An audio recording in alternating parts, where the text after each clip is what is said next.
ಟಿವಿಗೆ ಯೂಟ್ಯೂಬ್ ಚಾನಲ್ಗೆ ಪ್ರೀತಿಯ ಸ್ವಾಗತ ಸುಸ್ವಾಗತ. ಕಳೆದ ವಿಡಿಯೋ ಸರಣಿಯಲ್ಲಿ ನಾವು ಕಾರ್ಬನ್ ಮತ್ತು ಅದರ ಸಂಯುಕ್ತಗಳ ಬಗ್ಗೆ ತಿಳ್ಕೊಂಡಿದ್ವಿ.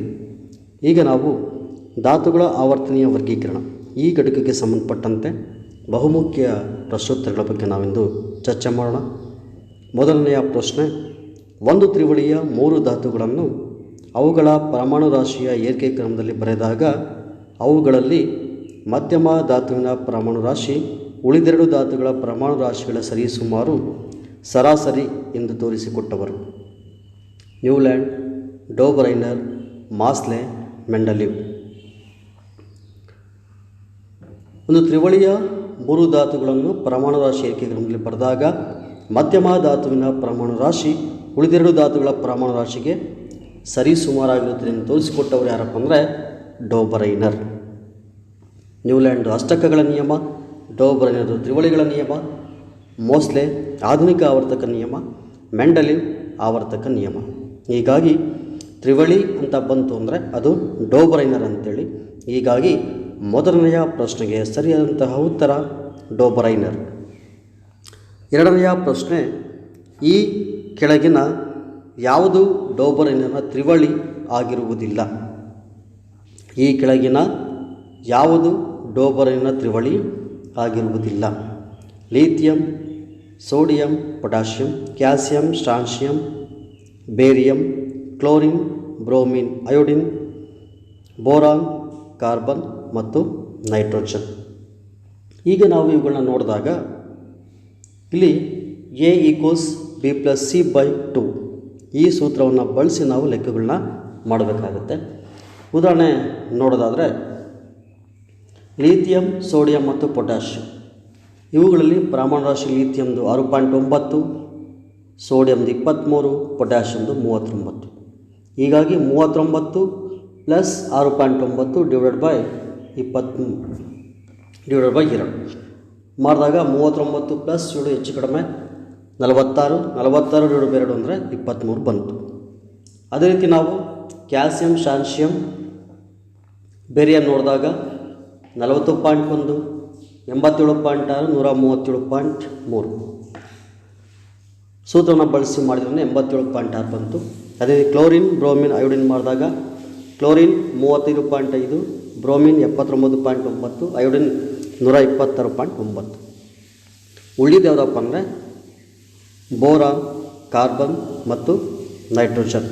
ನೈಟ್ರೋಜನ್ 7, ಬೋರಾನ್ 7, 5, 13 / ಕಾರ್ಬನ್ ಅಂದರೆ 6, 6ರಿಂದ 15 ಡಿವೈಡ್ ಮಾಡಿದರೆ 12 ಬರುತ್ತೆ. ಹೀಗಾಗಿ ಆಪ್ಷನ್ ಡಿ ತಪ್ಪಂತಹ ಉತ್ತರ. ಅಂದರೆ ಈ ಕೆಳಗಿನಲ್ಲಿ option D boron, carbon, nitrogen ಇದು ಡೋಬರೈನರ್ ತ್ರಿವಳಿ ಆಗಿರುವುದಿಲ್ಲ ಅಂತೇಳಿ. ಮುಂದಿನ ಪ್ರಶ್ನೆ, ಸಂಗೀತ ಸ್ವರಗಳಂತೆ ಧಾತುಗಳನ್ನು ಜೋಡಿಸಿದ ವಿಜ್ಞಾನಿ ಡೋಬರೈನರ್, ನ್ಯೂಲ್ಯಾಂಡ್, ಮೆಂಡಲೀವ್, ಮೋಸ್ಲೆ. ಅಷ್ಟಕಗಳ ನಿಯಮ ಅಂತ ಕರಿತೀವಿ. ಹೀಗಾಗಿ ಸಂಗೀತ ಸ್ವರಗಳಂತೆ ಧಾತುಗಳನ್ನು ಜೋಡಿಸಿದಂತಹ ವಿಜ್ಞಾನಿ ಯಾರು ಅಂದರೆ ನ್ಯೂಲ್ಯಾಂಡ್. ಸಂಗೀತದಲ್ಲಿ ಕಂಡುಬರುವಂತಹ ಅಷ್ಟಕಗಳೊಂದಿಗೆ ಧಾತುಗಳನ್ನು ಏರಿಕೆ ಕ್ರಮದಲ್ಲಿ ಬರೆದಾಗ ಸ, ರಿ, ಗ, ಮ, ಪ, ದ, ನಿ, ಸ ಯಾವ ರೀತಿ ಬರುತ್ತೋ ಅದೇ ರೀತಿ ಈ ಧಾತುಗಳನ್ನು ಸಹ ಜೋಡಿಸ್ತಾರೆ. ಅವ್ರ ಹೆಸರು ಯಾರಪ್ಪ ಅಂದರೆ ನ್ಯೂಲ್ಯಾಂಡ್ ಅಂತೇಳಿ.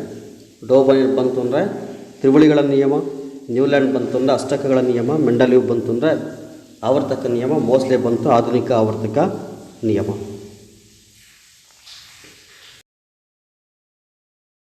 ಪ್ರಶ್ನೆ ನೋಡೋಣ. ಮೆಂಡಲೀವ್ರವರ ಆವರ್ತಕ ಕೋಷ್ಟಕದ ನಿಯಮದಂತೆ ಧಾತುಗಳ ಗುಣಗಳು ಅವುಗಳ ಆವರ್ತನೀಯ ಪುನರಾವರ್ತನೆಗಳು: ದ್ರವ್ಯರಾಶಿ, ಪರಮಾಣು ರಾಶಿ, ಪರಮಾಣು ಸಂಖ್ಯೆ, ಪರಮಾಣು ಗಾತ್ರ. ಮೆಂಡಲೀವ್ರವರ ಆವರ್ತಕ ಕೋಷ್ಟಕವನ್ನು ನೋಡಿದರೆ ಧಾತುವಿನ ಗುಣಲಕ್ಷಣಗಳು ಅವುಗಳ ಪರಮಾಣು ರಾಶಿಯೊಂದಿಗೆ ಆವರ್ತವಾಗುತ್ತವೆ. ಇದು ಮೆಂಡಲೀವ್ರ ಆವರ್ತಕ ನಿಯಮ. ಹೀಗಾಗಿ ಮೆಂಡಲೀವ್ರವರ ಆವರ್ತಕದ ನಿಯಮದಂತೆ ಧಾತುಗಳ ಗುಣಗಳು ಅವುಗಳ ಪರಮಾಣು ರಾಶಿಯ ಪುನರಾವರ್ತನೆಗಳು. ಈಗ ದ್ರವ್ಯರಾಶಿ ಬರಲ್ಲ, ಪರಮಾಣು ಸಂಖ್ಯೆ ಬಂತು ಅಂದರೆ ಆಧುನಿಕ ಆವರ್ತಕ ನಿಯಮ, ಪರಮಾಣು ಗಾತ್ರ ಬರಲ್ಲ. ಹೀಗಾಗಿ ಸರಿಯಾದ ಉತ್ತರ ಪರಮಾಣು ರಾಶಿ. ಮೆಂಡಲೀವ್ರವರ ಆವರ್ತಕ ಕೋಷ್ಟಕದ ನಿಯಮದಂತೆ ಧಾತುಗಳ ಗುಣಗಳು ಅವುಗಳ ಪರಮಾಣು ರಾಶಿಯ ಆವರ್ತನೀಯ ಪುನರಾವರ್ತನೆಗಳು. ಈಗ 5ನೇ ಪ್ರಶ್ನೆ ನೋಡೋಣ. ಆಧುನಿಕ ಆವರ್ತಕ ಕೋಷ್ಟಕದ ನಿಯಮದಂತೆ ಧಾತುಗಳ ಗುಣಗಳು ಅವುಗಳ ಡ್ಯಾಶ್ ಆವರ್ತನೀಯ ಪುನರಾವರ್ತನೆಗಳು. ದ್ರವ್ಯರಾಶಿ, ಪರಮಾಣು ರಾಶಿ, ಪರಮಾಣು ಸಂಖ್ಯೆ, ಪರಮಾಣು ಗಾತ್ರ. ಆಧುನಿಕ ಆವರ್ತಕ ನಿಯಮ ಮೋಸ್ಲೆಯವರು ಪ್ರತಿಪಾದಿಸಿದ್ದು. ಆಧುನಿಕ ಆವರ್ತಕ ನಿಯಮ ಹೇಳುತ್ತೆ ಧಾತುವಿನ ಗುಣಲಕ್ಷಣಗಳು ಅವುಗಳ ಪರಮಾಣು ಸಂಖ್ಯೆಯೊಂದಿಗೆ ಆವರ್ತವಾಗುತ್ತವೆ. ಆಧುನಿಕ ಆವರ್ತಕ ಕೋಷ್ಟಕದ ನಿಯಮ ಪರಮಾಣು ಸಂಖ್ಯೆಯ ಆವರ್ತನೀಯ ಪುನರಾವರ್ತನೆಗಳು. ಪರಮಾಣು ರಾಶಿ ಬಂತು ಅಂದರೆ ಮೆಂಡಲೀವ್ರವರ ಆವರ್ತಕ ನಿಯಮ, ಪರಮಾಣು ಸಂಖ್ಯೆ ಬಂತು ಅಂದರೆ ಆಧುನಿಕ ಆವರ್ತಕ ನಿಯಮ. ಹೀಗಾಗಿ ಪರಮಾಣು ಸಂಖ್ಯೆ ಸರಿಯಾದಂತಹ ಉತ್ತರ. ಈಗ ಮುಂದಿನ ಪ್ರಶ್ನೆಯನ್ನು ನೋಡೋಣ. ಆಧುನಿಕ ಆವರ್ತಕ ಕೋಷ್ಟಕದಲ್ಲಿ ಎಷ್ಟು ಕಂಬ ಸಾಲುಗಳಿವೆ? ಆಧುನಿಕ ಆವರ್ತಕ ಕೋಷ್ಟಕವನ್ನು ನೋಡಿದಾಗ ಆಧುನಿಕ ಆವರ್ತಕ ಕೋಷ್ಟಕದಲ್ಲಿ 17, 18, 16, 19 4 ಆಪ್ಷನ್ಗಳನ್ನ ಕೊಟ್ಟಿದ್ದಾರೆ. ಆಧುನಿಕ ಆವರ್ತಕ ಕೋಷ್ಟಕದಲ್ಲಿ ಕಂಡುಬರುವಂತಹ ಕಂಬ ಸಾಲುಗಳಿಗೆ ನಾವು ಗುಂಪುಗಳು ಅಥವಾ ವರ್ಗಗಳು ಅಂತ ಕರಿತೀವಿ. ಒಟ್ಟು 18 ಕಂಬ ಸಾಲುಗಳಿದ್ದಾವೆ. ಆಧುನಿಕ ಆವರ್ತಕ ಕೋಷ್ಟಕದಲ್ಲಿ ಕಂಡುಬರುವಂತಹ ಕಂಬ ಸಾಲುಗಳನ್ನ ಗುಂಪು ಅಥವಾ ವರ್ಗಗಳು ಅಂತ ಕರಿತೀವಿ. ಒಟ್ಟು 18 ಕಂಬ ಸಾಲುಗಳು ಅಂದರೆ ಗುಂಪುಗಳಿದ್ದಾವೆ ಅಂಥೇಳಿ. ಮುಂದಿನ ಪ್ರಶ್ನೆಯನ್ನು ನೋಡೋದಾದರೆ ಆಧುನಿಕ ಆವರ್ತಕ ಕೋಷ್ಟಕದಲ್ಲಿ ಎಷ್ಟು ಅಡ್ಡ ಸಾಲುಗಳಿವೆ? ಆಧುನಿಕ ಆವರ್ತಕ ಕೋಷ್ಟಕದಲ್ಲಿ ಕಂಡುಬರುವಂತಹ ಅಡ್ಡ ಸಾಲುಗಳನ್ನು ನಾವು ಆವರ್ತಗಳು ಅಂತ ಕರಿತೀವಿ. ಆಧುನಿಕ ಆವರ್ತಕ ಕೋಷ್ಟಕದಲ್ಲಿ ಒಟ್ಟು 7 ಆವರ್ತಗಳಿದ್ದಾವೆ.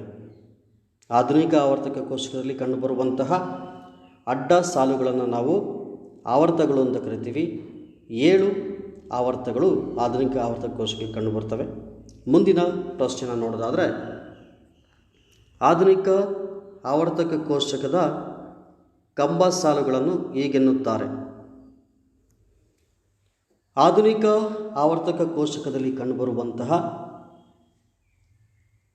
ಕಂಬ ಸಾಲುಗಳನ್ನು ನಾವು ಗುಂಪು ಅಥವಾ ವರ್ಗಗಳು ಅಂತ ಕರಿತೀವಿ. ಆಧುನಿಕ ಆವರ್ತಕ ಕೋಷ್ಟಕದಲ್ಲಿ ಒಟ್ಟು 18 ಕಂಬ ಸಾಲುಗಳಿದ್ದಾವೆ. ಹೀಗಾಗಿ ಆಧುನಿಕ ಆವರ್ತಕ ಕೋಷ್ಟಕದ ಕಂಬ ಸಾಲುಗಳನ್ನು ಗುಂಪುಗಳು ಅಥವಾ ವರ್ಗಗಳು ಅಂತ ಕರಿತೀವಿ. ಸೊ ಆವರ್ತಗಳು ಅಂದರೆ ಅಡ್ಡ ಸಾಲುಗಳು, ಕಂದ ಸಾಲುಗಳು ಇಲ್ಲಿ ಬರಲ್ಲ, ಕವಚಗಳು ಪರಮಾಣು ಮಾದರಿಯಲ್ಲಿ ಬರ್ತವೆ. ಹೀಗಾಗಿ ಸರಿಯಾದ ಉತ್ತರ ಯಾವುದಪ್ಪ ಅಂದರೆ ಗುಂಪುಗಳು ಅಥವಾ ವರ್ಗಗಳು ಅಂತೇಳಿ. ಮುಂದಿನ ಪ್ರಶ್ನೆ ಆಧುನಿಕ ಆವರ್ತಕ ಕೋಷ್ಟಕದ ಅಡ್ಡ ಸಾಲುಗಳನ್ನು ಹೀಗೆನ್ನುತ್ತಾರೆ. ಆಧುನಿಕ ಆವರ್ತಕ ಕೋಷ್ಟಕದಲ್ಲಿ ಕಂಡುಬರುವಂತಹ ಅಡ್ಡ ಸಾಲುಗಳನ್ನು ನಾವು ಆವರ್ತಗಳು ಅಂತ ಕರಿತೀವಿ. ಈ ಒಟ್ಟು 7 ಆವರ್ತಗಳು ಆಧುನಿಕ ಆವರ್ತಕ ಕೋಷ್ಟಕದಲ್ಲಿ ಕಂಡುಬರುತ್ತವೆ. ಎಲೆಕ್ಟ್ರಾನ್, ವೇಲೆನ್ಸಿ ಎಲೆಕ್ಟ್ರಾನ್ಗಳ ಆಧಾರದ ಮೇಲೆ ನಾವು ಅಡ್ಡ ಸಾಲು ಮತ್ತು ಕಂಬ ಸಾಲುಗಳಾಗಿ ವಿಂಗಡಿಸ್ತೀವಿ.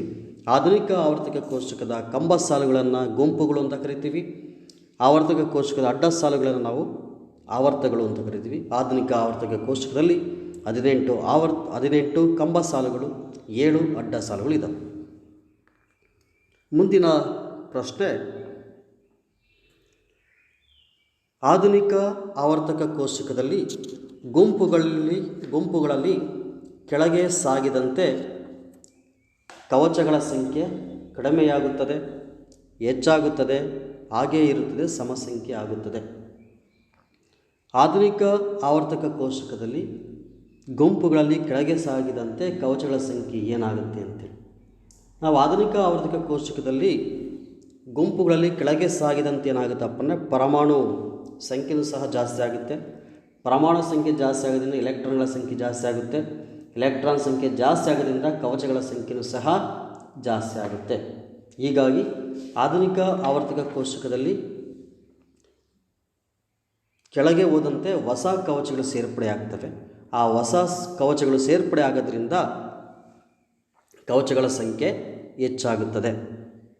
ಅಂದರೆ ಪರಮಾಣು ಸಂಖ್ಯೆ ಜಾಸ್ತಿ ಆಗುತ್ತೆ. ಆ ಪರಮಾಣು ಸಂಖ್ಯೆ ಜಾಸ್ತಿ ಆಗೋದ್ರಿಂದ ಎಲೆಕ್ಟ್ರಾನ್ಗಳ ಸಂಖ್ಯೆ ಜಾಸ್ತಿ ಆಗುತ್ತೆ. ಎಲೆಕ್ಟ್ರಾನ್ಗಳ ಸಂಖ್ಯೆ ಜಾಸ್ತಿ ಆಗೋದ್ರಿಂದ ಕವಚಗಳ ಸಂಖ್ಯೆಯೂ ಸಹ ಜಾಸ್ತಿ ಆಗುತ್ತೆ.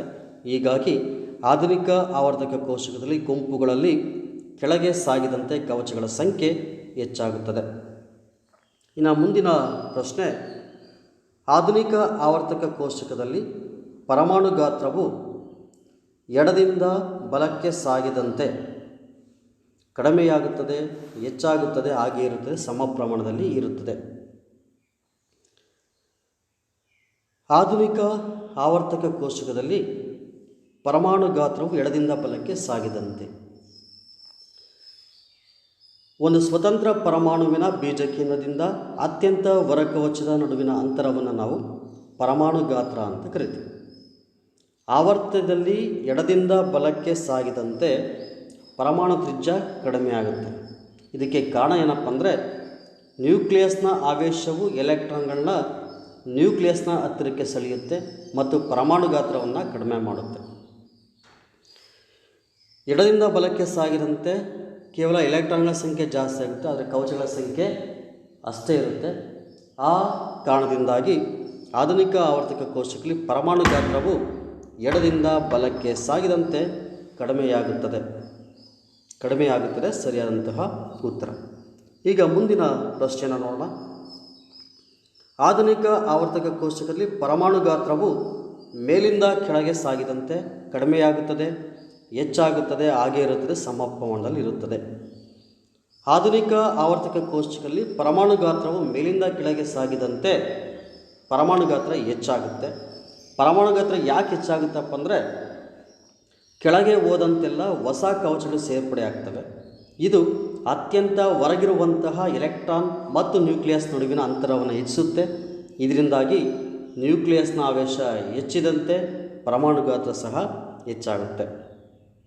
ಅಂದರೆ ವರ್ಗದಲ್ಲಿ ಕೆಳಗೆ ಹೋದಂತೆ ಪರಮಾಣು ಗಾತ್ರ ಹೆಚ್ಚಾಗ ಕಾರಣ ಏನಪ್ಪ ಅಂದರೆ, ಕೆಳಗೆ ಹೋದಂತೆಲ್ಲ ಹೊಸ ಕವಚಗಳು ಸೇರ್ಪಡೆ ಆಗ್ತವೆ ಅಂತೇಳಿ. ಇನ್ನು ಮುಂದಿನ ಪ್ರಶ್ನೆ, ಲೋಹಗಳಿಗೆ ಉದಾಹರಣೆ. ಪೊಲೋನಿಯಂ, ತಾಮ್ರ, ಕಬ್ಬಿಣ, ಕಾರ್ಬನ್ ಅಂತೇಳಿ. ಲೋಹಗಳು ಅಂದರೆ ಲೋಹ ಮತ್ತು ಅಲೋಹ ಎರಡರ ಲಕ್ಷಣವನ್ನು ಹೊಂದಿರುವಂತಹ ಧಾತುಗಳಿಗೆ ನಾವು ಲೋಹಗಳು ಅಂತ ಕರಿತೀವಿ. ಲೋಹ ಮತ್ತು ಅಲೋಹಗಳ ಲಕ್ಷಣಗಳನ್ನು ಹೊಂದಿರುವಂತಹ ಧಾತುಗಳಿಗೆ ನಾವು ಲೋಹಗಳು ಅಂತ ಕರಿತೀವಿ. ಇಲ್ಲಿ ತಾಮ್ರ, ಕಬ್ಬಿಣ ಲೋಹಗಳು, ಕಾರ್ಬನ್ ಅಲೋಹ, ಉಳಿದಿದ್ದಾದನ್ನು ಪೊಲೋನಿಯಂ ಒಂದು ಲೋಹಗಳಿಗೆ ಉದಾಹರಣೆ. ಇನ್ನು 14ನೇ ಪ್ರಶ್ನೆ ನೋಡೋಣ. ಲೋಹೀಯ ಗುಣವು ಆವರ್ತದಲ್ಲಿ ಮುಂದೆ ಸಾಗಿದಂತೆ ಸಮಸ್ಥಿತಿ ತಲುಪುತ್ತದೆ, ಅಸಮಸ್ಥಿತಿ ತಲುಪುತ್ತದೆ, ಹೆಚ್ಚಾಗುತ್ತದೆ, ಕಡಿಮೆಯಾಗುತ್ತದೆ. ಆಧುನಿಕ ಆವರ್ತಕ ಕೋಷ್ಟಕದಲ್ಲಿ ವೇಲೆನ್ಸ್ ಕವಚದಲ್ಲಿರುವಂತಹ ಎಲೆಕ್ಟ್ರಾನ್ಗಳ ಮೇಲೆ ವರ್ತಿಸುತ್ತಿರುವಂತಹ ಪರಿಣಾಮಕಾರಿ ನ್ಯೂಕ್ಲಿಯರ್ನ ಆವೇಶ ಆವರ್ತದಕ್ಕಿಂತ ಹೆಚ್ಚಾಗುತ್ತೆ. ಇದರಿಂದ ಎಲೆಕ್ಟ್ರಾನ್ಗಳನ್ನ ಕಳೆದುಕೊಳ್ಳುವಂತಹ ಪ್ರವೃತ್ತಿ ಕಡಿಮೆ ಆಗುತ್ತೆ. ಗುಂಪಿನಲ್ಲಿ ಕೆಳಗೆ ಹೋದಂತೆ ಅತ್ಯಂತ ಹೊರ ಕವಚದಲ್ಲಿರುವಂತಹ ಎಲೆಕ್ಟ್ರಾನ್ಗಳು ನ್ಯೂಕ್ಲಿಯಸ್ನಿಂದ ತುಂಬ ದೂರದಲ್ಲಿರೋದ್ರಿಂದ ವೇಲೆನ್ಸ್ ಎಲೆಕ್ಟ್ರಾನ್ಗಳು ಅನುಭವಿಸುವಂತಹ ಪರಿಣಾಮಕಾರಿ ನ್ಯೂಕ್ಲಿಯರ್ ಆವೇಶ ಕಡಿಮೆ ಆಗುತ್ತೆ. ಹಾಗಾಗಿ ಅವುಗಳು ಸುಲಭವಾಗಿ ಕಳೆದುಕೊಳ್ಬೋದು.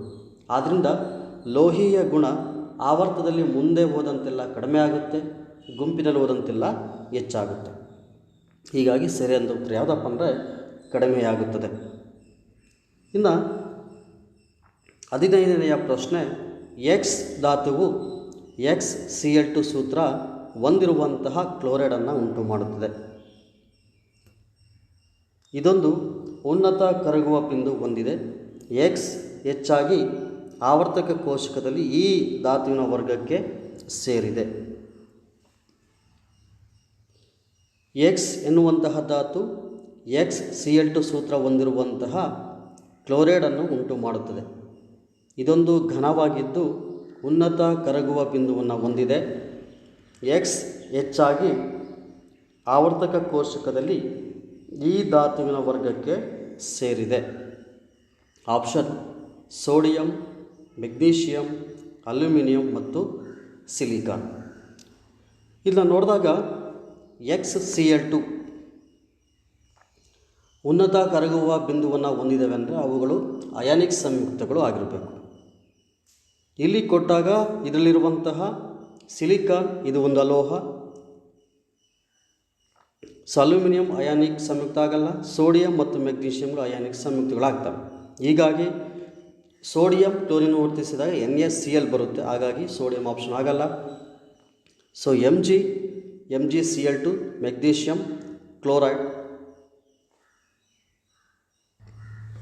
ಹೀಗಾಗಿ ಅಲ್ಯೂಮಿನಿಯಂ ಕ್ಲೋರಿನ್ನೊಂದಿಗೆ ವರ್ತಿಸಿದಾಗ AlCl3 ಬರುತ್ತೆ. ಸಿಲಿಕಾನ್ ವರ್ತನೆ ಮಾಡಲ್ಲ. ಹೀಗಾಗಿ ಸರಿಯಾದ ಉತ್ತರ ಯಾವುದಪ್ಪ ಅಂದರೆ ಮೆಗ್ನೀಷಿಯಂ, Mg ಸರಿಯಾದಂತಹ ಉತ್ತರ. ಮೆಗ್ನೀಷಿಯಂ ಒಂದು ಅಯಾನಿಕ್ ಸಂಯುಕ್ತ, ಜೊತೆಗೆ ಹೆಚ್ಚು ಕರಗುವ ಬಿಂದುವನ್ನು ಹೊಂದಿರುತ್ತೆ. ಹೀಗಾಗಿ ಮೆಗ್ನೀಷಿಯಂ ಸರಿಯಾದಂತಹ ಉತ್ತರ Mg+Cl2 ಆರ್ ಮಾರ್ಕ್ MgCl2. ಮುಂದಿನ ಪ್ರಶ್ನೆ, ಆವರ್ತಕ ಕೋಷ್ಟಕದಲ್ಲಿ ಫ್ಲೋರಿನ್ ಗುಂಪಿನಲ್ಲಿರುವಂತಹ ಎಲ್ಲ ಧಾತುಗಳ ಯಾವ ಗುಣ ಸಾಮಾನ್ಯವಾಗಿದೆ ಅಂತೇಳಿ. ವಿದ್ಯುತ್ ಋಣೀಯತೆ, ಪರಮಾಣು ಗಾತ್ರ, ಅಲೋಹೀಯ ಗುಣ ಮತ್ತು ವೇಲೆನ್ಸಿ. ಆವರ್ತಕ ಕೋಷ್ಟಕದಲ್ಲಿರುವಂತಹ ಫ್ಲೋರಿನ್ ಗುಂಪಿನಲ್ಲಿರುವಂತಹ ಎಲ್ಲ ಧಾತುಗಳ ವೇಲೆನ್ಸಿ ಒಂದೇ ಇರುತ್ತೆ. ಕಾರಣ ಏನಪ್ಪ ಅಂದರೆ ವೇಲೆನ್ಸಿಯ ಆಧಾರದ ಮೇಲೆ ಗುಂಪುಗಳನ್ನ ರಚನೆ ಮಾಡಲಾಗಿದೆ ಆಧುನಿಕ ಆವರ್ತಕ ಕೋಷ್ಟಕದಲ್ಲಿ. ಹಾಗಾಗಿ ಆವರ್ತಕ ಕೋಷ್ಟಕದಲ್ಲಿ ಫ್ಲೋರಿನ್ ಗುಂಪಿನಲ್ಲಿರುವಂತಹ ಎಲ್ಲ ಧಾತುಗಳು ಒಂದೇ ಸಂಖ್ಯೆಯ ವೇಲೆನ್ಸ್ ಎಲೆಕ್ಟ್ರಾನ್ಗಳನ್ನ ಹೊಂದಿರುತ್ತವೆ. ಉದಾಹರಣೆ ನೋಡಿದ್ರೆ ಫ್ಲೋರಿನ್ ಮತ್ತು ಕ್ಲೋರಿನ್ ಧಾತುಗಳು 17 ಗುಂಪಿಗೆ ಸೇರಿವೆ. ಯಾಕೆಂದರೆ ಈ ಧಾತುಗಳು ಅತ್ಯಂತ ಹೊರ ಕವಚದಲ್ಲಿ ಎಷ್ಟು ಎಲೆಕ್ಟ್ರಾನ್ ಹೊಂದಿದೆ ಅಂತ ನೋಡಿದರೆ ಕ್ಲೋರಿನ್ ಪ್ರಮಾಣ ಸಂಖ್ಯೆ 17, 1s2 2p6 3s2 3p5. ಅದೇ ರೀತಿ ನಾವು ಕ್ಲೋರಿನ್ ನೋಡಿದರೆ ಫ್ಲೋರಿನ್ 9, 1s2 2s2 2p5. ಹೀಗಾಗಿ ಒಂದೇ ರೀತಿಯ ವೇಲೆನ್ಸ್ ಎಲೆಕ್ಟ್ರಾನ್ಗಳನ್ನ ಹೊಂದಿದ್ದಾವೆ. ಹೀಗಾಗಿ ಆವರ್ತಕ ಕೋಷ್ಟಕದಲ್ಲಿ ಫ್ಲೋರಿನ್ ಗುಂಪಿನಲ್ಲಿರುವಂತಹ ಎಲ್ಲ ಧಾತುಗಳ ವೇಲೆನ್ಸಿಯ ಗುಣ ಸಾಮಾನ್ಯವಾಗಿದೆ. ಮುಂದಿನ ಪ್ರಶ್ನೆ, ಯಾವ ಧಾತುವು 2-8-2 ಎಲೆಕ್ಟ್ರಾನ್ ವಿನ್ಯಾಸವನ್ನು ಹೊಂದಿದೆ ಅಂತ. ಇಲ್ಲಿ ಕೂಡಿದಾಗ 2 + 8 + 2 ಕೂಡಿದರೆ 10 + 2 12 ಆಯಿತು. ಪರಮಾಣು ಸಂಖ್ಯೆ 12 ಹೊಂದಿರುವಂತಹ ಧಾತು ಯಾವುದಪ್ಪ ಅಂದರೆ ಮೆಗ್ನೀಷಿಯಂ. ಹೀಗಾಗಿ ಮೆಗ್ನೀಷಿಯಂ ಸೇರಿದಂತಹ ಉತ್ತರ. ಸೋಡಿಯಂ ಎಷ್ಟು ಅಂದರೆ 11, so argon 18, calcium 20, magnesium 12, 1s2 2s2 2p6 3s2. ಹೀಗಾಗಿ ಮೆಗ್ನೀಷಿಯಂ ಧಾತುವು 2-8-2 ಎಲೆಕ್ಟ್ರಾನ್ ವಿನ್ಯಾಸವನ್ನು ಹೊಂದಿದೆ. ಮುಂದಿನ ಪ್ರಶ್ನೆ, ಒಂದು ಪರಮಾಣುವಿನ ಎಲೆಕ್ಟ್ರಾನ್ ವಿನ್ಯಾಸ 2-8-7 ಆಗಿದೆ. ಹಾಗಾದರೆ ಆ ಧಾತುವಿನ ಪರಮಾಣು ಸಂಖ್ಯೆ 2, 8, 7, 17. ನಾವು ಈ ಸಂಖ್ಯೆಗಳನ್ನ ಕೂಡಿದರೆ 2 + 8 10, 10 + 7 17. ಎಲೆಕ್ಟ್ರಾನ್ ವಿನ್ಯಾಸ ಅಂದರೆ ಅದು ಪರಮಾಣು ಸಂಖ್ಯೆ ಎಲೆಕ್ಟ್ರಾನ್ ವಿನ್ಯಾಸ ಒಂದೇ ಇರುತ್ತೆ. ಪರಮಾಣುವಿನಲ್ಲಿರುವಂತಹ ಎಲೆಕ್ಟ್ರಾನ್ಗಳ ಹಂಚಿಕೆಯನ್ನು ತಿಳಿಸುವಂಥ ವಿನ್ಯಾಸಕ್ಕೆ ಎಲೆಕ್ಟ್ರಾನ್ ವಿನ್ಯಾಸ ಅಂತ ಕರಿತೀವಿ. ಎಲೆಕ್ಟ್ರಾನ್ ವಿನ್ಯಾಸ ಬರಬೇಕು ಅಂದರೆ ನಮಗೆ ಪರಮಾಣು ಸಂಖ್ಯೆ ಗೊತ್ತಿರಬೇಕು. ಹಾಗಾಗಿ 2, 8 + 7 ಕೂಡಿದಾಗ 17 ಬರುತ್ತೆ. ಹೀಗಾಗಿ ಆ ಧಾತುವಿನ ಪರಮಾಣು ಸಂಖ್ಯೆ 17 ಸರಿಯಾದಂತಹ ಉತ್ತರ.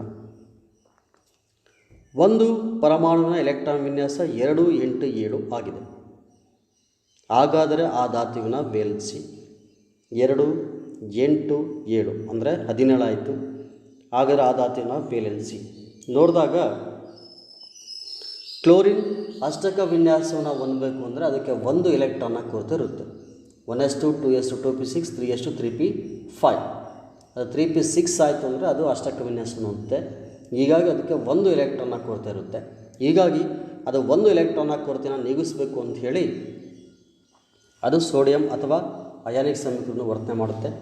ಹೀಗಾಗಿ ಆ ಧಾತುವಿನ ವೇಲೆನ್ಸಿ 1, ಕ್ಲೋರಿನ ವೇಲೆನ್ಸಿ 1 ಅಂತೆ. ಇನ್ನು ಮುಂದಿನ ಪ್ರಶ್ನೆ ಇದೆ, ಒಂದು ಧಾತುವಿನ ಎಲೆಕ್ಟ್ರಾನಿಕ್ ವಿನ್ಯಾಸ 2-8-7 ಆಗಿದೆ. ಕೊಟ್ಟಿರುವ ಯಾವ ಧಾತುವಿನೊಂದಿಗೆ ಈ ಧಾತುವು ರಾಸಾಯನಿಕವಾಗಿ ಹೋಲುತ್ತದೆ? ಆವರಣದಲ್ಲಿ ಪರಮಾಣು ಸಂಖ್ಯೆಯನ್ನು ನೀಡಿದೆ. Chlorine 17, fluorine 9, phosphorus 15, organ 18. Electron ವಿನ್ಯಾಸ ಎಷ್ಟು? 2 8 7, 10 + 7 17 ಆಯಿತು. ಯಾವ ಧಾತುವಿನೊಂದಿಗೆ ಈ ಧಾತು ರಾಸಾಯನಿಕವಾಗಿ ಹೋಲುತ್ತೆ ಅಂತ ನೋಡಿದಾಗ ಈ ಧಾತುಗಳು ವೇಲೆನ್ಸ್ ಎಲೆಕ್ಟ್ರಾನ್ನ ಒಂದನ್ನು ವೇಲೆನ್ಸ್ ಎಲೆಕ್ಟ್ರಾನ್ನ ಹೊಂದಿದವು. ಹೀಗಾಗಿ ಇವೆಲ್ಲವೂ ಸಹ ಒಂದು ವೇಲೆನ್ಸ್ ಎಲೆಕ್ಟ್ರಾನ್ ಯಾವ್ಯಾವ ಹೊಂದಿದವೋ ಅವೆಲ್ಲವೂ ಸಹ ಒಂದೇ ರೀತಿ ರಾಸಾಯನಿಕ ಲಕ್ಷಣವನ್ನು ಹೊಂದಿರ್ತವೆ. ಹಾಗಾಗಿ ಫ್ಲೋರಿನ್ 9 ಏನಿದೆಯೋ ಅದರ ವೇಲೆನ್ಸಿನೂ ಸಹ 1. ಹೀಗಾಗಿ ಫ್ಲೋರಿನ್, ಕ್ಲೋರಿನ್ ಅವೆಲ್ಲವೂ ಸಹ ಒಂದೇ ಗುಂಪಿನಲ್ಲಿ ಬರ್ತವೆ.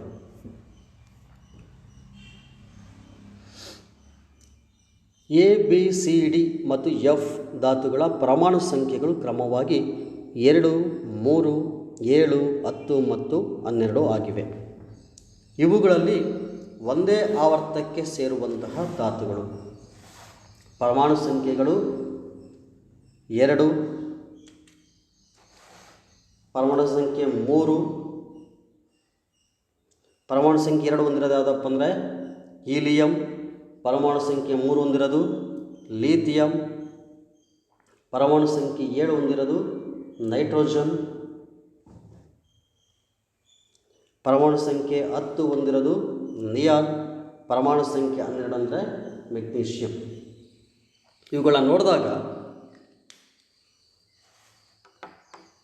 ಹೀಲಿಯಂ, ಲೀಥಿಯಂ, ನೈಟ್ರೋಜನ್, ನಿಯಾನ್ ಮತ್ತು magnesium A B C D ಮತ್ತು ಇ ಅಂತಂದರೆ ಈ ಧಾತುಗಳಲ್ಲಿ ಒಂದೇ ಆವರ್ತಕ್ಕೆ ಸೇರುವಂತಹ ಧಾತುಗಳು ಯಾವುವು ಅಂತ ನೋಡಿದರೆ ಲೀಥಿಯಂ, ನೈಟ್ರೋಜನ್ ಮತ್ತು ನಿಯಾನ್ ಅಂದರೆ ಪರಮಾಣು ಸಂಖ್ಯೆ 3, 7 ಮತ್ತು 10 ಅಂದರೆ ಎ ಸಿ ಮತ್ತು ಪರಮಾಣು ಸಂಖ್ಯೆ 3 ಹೊಂದಿರೋಂಥದ್ದು ಲೀಥಿಯಂ, ಪರಮಾಣು ಸಂಖ್ಯೆ 7 ಹೊಂದಿರೋದು ನೈಟ್ರೋಜನ್, ಪರಮಾಣು ಸಂಖ್ಯೆ 10 ಹೊಂದಿರೋದು ನಿಯಾನ್. ಹೀಗಾಗಿ ಬಿ ಅಂದರೆ 3, ಸಿ ಅಂದರೆ 7 ಮತ್ತು 10 ಅಂದರೆ ನಿಯಾನ್. ಹೀಗಾಗಿ 3 7 10 ಅಂದರೆ ಬಿ ಸಿ ಡಿ ಅಂದರೆ ಬಿ ಆಪ್ಷನ್ ಸರಿಯಂತಹ ಉತ್ತರ. ಇನ್ನು ಅದೇ ರೀತಿ ಮುಂದಿನ ಪ್ರಶ್ನೆ ನೋಡೋದಾದರೆ ಎ ಬಿ ಸಿ ಡಿ ಮತ್ತು ಈ ಧಾತುಗಳ ಪರಮಾಣು ಸಂಖ್ಯೆಗಳು ಕ್ರಮವಾಗಿ 9, 11, 17, 12 ಮತ್ತು 13 ಆಗಿವೆ. ಇವುಗಳಲ್ಲಿ ಒಂದೇ ವರ್ಗಕ್ಕೆ ಸೇರುವಂತಹ ಧಾತುಗಳು ಪರಮಾಣು ಸಂಖ್ಯೆ 9 ಅಂದರೆ ಫ್ಲೋರಿನ್, ಪರಮಾಣು ಸಂಖ್ಯೆ 11 ಅಂದರೆ ಸೋಡಿಯಂ, ಪರಮಾಣು ಸಂಖ್ಯೆ 17 ಅಂದರೆ ಕ್ಲೋರಿನ್, ಪರಮಾಣು ಸಂಖ್ಯೆ 12 ಅಂದರೆ ಮೆಗ್ನೀಷಿಯಂ, ಪರಮಾಣು ಸಂಖ್ಯೆ 13 ಅಂದರೆ ಅಲ್ಯೂಮಿನಿಯಂ. ಹೀಗಾಗಿ ಇಲ್ಲಿ ಎ ಅಂದರೆ ಪರಮಾಣು ಸಂಖ್ಯೆ 9 ಹೊಂದಿರೋದು ಯಾವುದಪ್ಪ ಅಂತಂದರೆ ಫ್ಲೋರಿನ್. ಅದೇ ರೀತಿ 17 ಹೊಂದಿರುವಂತಹ ಧಾತು ಯಾವುದಪ್ಪ ಅಂದರೆ ಕ್ಲೋರಿನ್. ಹೀಗಾಗಿ ಎ ಮತ್ತು ಡಿ ಸರಿಯಾದಂತಹ ಎ ಮತ್ತು ಸಿ ಅಂದರೆ 9 ಮತ್ತು 17, 9 ಫ್ಲೋರಿನ್ 17 ಕ್ಲೋರಿನ್. ಹೀಗಾಗಿ ಎ ಮತ್ತು ಸಿ ಸರಿಯಾದಂತಹ ಉತ್ತರ. ಆಧುನಿಕ ಆವರ್ತಕ ಕೋಷ್ಟಕದಲ್ಲಿ 2,8 ಎಲೆಕ್ಟ್ರಾನ್ ವಿನ್ಯಾಸವನ್ನು ಹೊಂದಿರುವಂಥ ಧಾತುವನ್ನು ಎಲ್ಲಿ ಗುರುತಿಸುವಿರಿ? ಆಧುನಿಕ ಆವರ್ತಕ ಕೋಷ್ಟಕದಲ್ಲಿ 2 8 ಎಲೆಕ್ಟ್ರಾನ್ ವಿನ್ಯಾಸ ಅಂತಂದರೆ 10 ಆಯಿತು. 10 ಅಂದರೆ ಅದು ಇನರ್ಟ್ ಗ್ಯಾಸ್ ಅಂದರೆ ಜಡಾನಿಲ. ಹೀಗಾಗಿ 18ನೇ ಗುಂಪಿನ ಧಾತುಗಳನ್ನ ಜಡಾನಿಲಗಳು ಅಂತ ಕರಿತೀವಿ. ಅವುಗಳ ವೇಲೆನ್ಸಿ 0. ಹೀಗಾಗಿ ಈ ಎಲೆಕ್ಟ್ರಾನ್ ವಿನ್ಯಾಸ ನೋಡಿದಾಗ ಇದರ ವೇಲೆನ್ಸಿ 0 ಇರುತ್ತೆ. ಹೀಗಾಗಿ ಈ ಧಾತುವನ್ನು ಎಲ್ಲಿ ನೋಡ್ತೀವಪ್ಪ ನಾವು ವರ್ಗ 18ನೇ ಗುಂಪಿನಲ್ಲಿ ನೋಡ್ತೀವಿ. ಮುಂದಿನ ಪ್ರಶ್ನೆ ನೋಡಿದರೆ ಕೊಟ್ಟಿರುವಂತಹ ಧಾತುಗಳಲ್ಲಿ ಯಾವ ಧಾತುವಿನ ಪರಮಾಣು ಗಾತ್ರವು ಹೆಚ್ಚಾಗಿದೆ? ಸೋಡಿಯಂ, ಮೆಗ್ನೀಷಿಯಂ, ಪೊಟ್ಯಾಷಿಯಂ ಮತ್ತು ಕ್ಯಾಲ್ಸಿಯಂ. ಇಲ್ಲಿ ನೋಡಿದಾಗ ಸೋಡಿಯಂ, ಮೆಗ್ನೀಷಿಯಂ, ಪೊಟ್ಯಾಷಿಯಂ ಮತ್ತು ಕ್ಯಾಲ್ಸಿಯಮಿಗೆ ಬಂದ್ವಿ ಅಂತಂದರೆ